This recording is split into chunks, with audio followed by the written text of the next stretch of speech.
So talking about the tournament, first of all. Tournament is a Pro-Am, which means the pro players will be paired up with a celebrity amateur, basically. Some of these celebrities are better than others. There is another competition off to the side of this tournament. So you've got the PGA Tour tournament, and then you also have the Pro-Am tournament. So like Larry Fitzgerald and Kevin Streelman always pair up together, and they're always within contention. Like there's that part of it, and then there's the real tournament. So it's going to be interesting. There's 156 golfers in this field. There's a 3-course rotation that will accommodate 156 players. We talked about this during the American Express as well as the Farmers. When you get these full fields of 156 players or more, there's not enough daylight to get everybody out on one golf course. So this is the time of the year to do all of the multi-course tournaments. And of course, Pebble Beach, Spyglass, and Monterey Golf Peninsula or Monterey Peninsula Country Club. I forget what it's called, but I think that's what it is. Yeah, Monterey Peninsula Country Club. They're all within a short driving distance of each other. So it makes sense. You know, why not use? Spyglass is a pretty good golf course. It ends up being one of the tougher golf courses the PGA Tour play. Well, during this tournament, I should say. It's usually always number one. The second hardest is Pebble Beach. And really, if the wind is blowing hard, then Pebble Beach becomes the hardest. But it usually goes Spyglass is the most difficult, then Pebble, and then Monterey. So just keep that in mind if you're doing showdown slates. It would make most sense doing that. Now, don't just go all 6 players at one course or another unless there's a true like weather advantage, or even, you know, players at one golf course are much better than players at other golf courses. We kind of saw that during the American Express, where they just loaded all the best players on one golf course. And it was probably just best following them all the way through. As long as the pricing made sense, you probably got your edge that way. So just keep that in mind. Now, I'm not really going to talk about every single one of these golf courses. What I'll end up doing for you is kind of slowly going through this, because I do have the preferred shot shape into these holes. Now, some of these are more or less, well, I would say most of these are preferred. None of them are like absolutely necessary unless I do write that it is necessary. I did this a few years ago. None of the courses have changed where it really matters. So, you know, take it with a grain of salt or a grain of sand.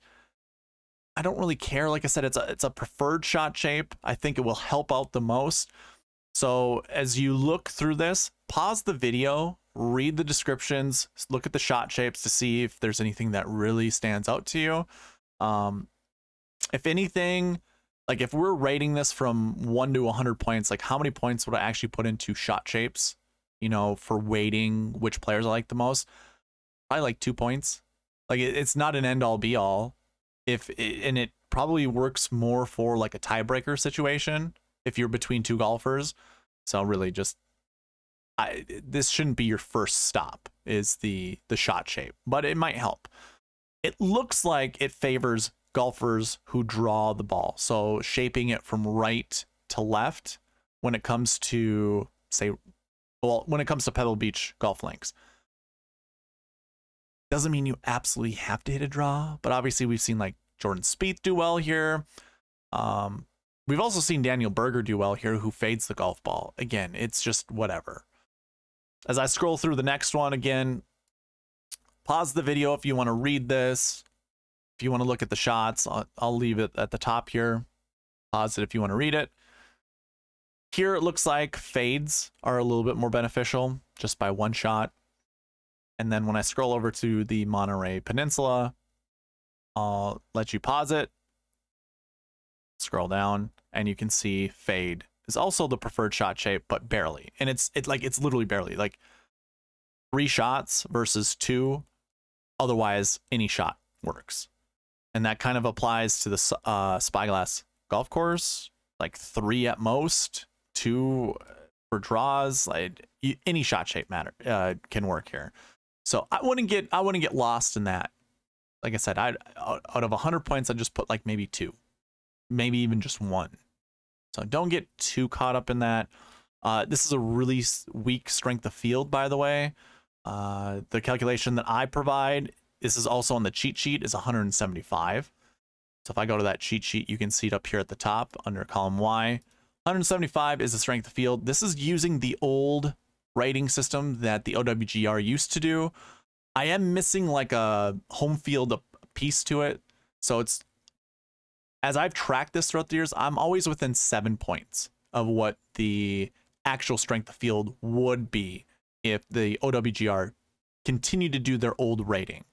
So take that into account. We could just call this the sweet spot strength of field rating for all I care. It's pretty close, and I think as I do because I do the formula for every single tournament, we see when the better golf course or when the better golfers are in the field, that number skyrockets. So I think it's pretty accurate. 175 is below average. 230 is usually average strength of field, especially if it is in an elevated event. Elevated events, you get somewhere around 300, and then with major championships, you get up to 800 because obviously your best golfers are in the majors. So keep all of that in mind. Yeah, 175 is pretty weak. So if you were doing any kind of research with strength of field, use the weaker strength of field tournaments to see how some of these other golfers perform. Maybe that gives you a little bit of an edge. And if I was to put a point total of that from 0 to 100, it might be 5. So I'm already kind of telling you a few things that don't necessarily, you know, break the mold or break the bank or whatever term you want to call it. They're just small pieces to add to your overall rating of a player. So that concludes the tournament and golf course information. I shouldn't actually say that. POA. POA is used throughout, I think, each of these golf courses, and if it isn't, it's really the only grass you should be looking at. So I do have that in the cheat sheet, so you can use all of that information. I look at overall POA, which is dating all the way back to 2013, as well as the top 10% success percentage that these players have. So what is their trying to think, what is the rate that they finish inside the top 10 on a POA golf course? That's involved here. And then I'm using 1 full year's worth of POA stats to populate this last year POA column.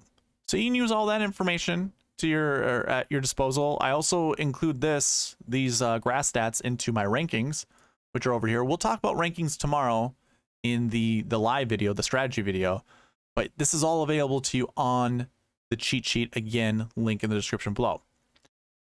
That concludes the tournament and golf course information.